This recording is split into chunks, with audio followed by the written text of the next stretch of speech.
45 రోజుల్లో దాదాపుగా 36 రాజకీయ హత్యలు, 300కు పైగా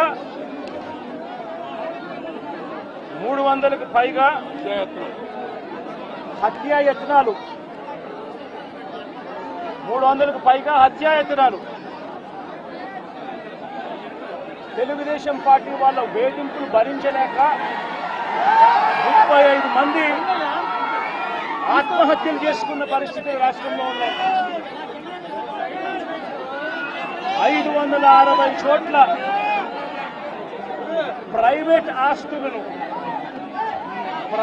ఆస్తులను ధ్వంసం చేశారు. ఇంట్లో చొరబడుతున్నారు, ఆస్తులను ధ్వంసం చేస్తా ఉన్నారు, షాపులను కాల్చేస్తా ఉన్నారు. వైఎస్ఆర్సీపీ సానుభూతి పరుల చీనీ చెట్లను నరికేస్తా ఉన్నారు. ఇటువంటి ప్రైవేట్ ఆస్తులు 560 చోట్ల ప్రైవేట్ ఆస్తులను ధ్వంసం చేశారు. 490 చోట్ల ప్రభుత్వ ఆస్తులను ధ్వంసం చేశారు. 490 చోట్ల ప్రభుత్వ ఆస్తులను ధ్వంసం చేశారు.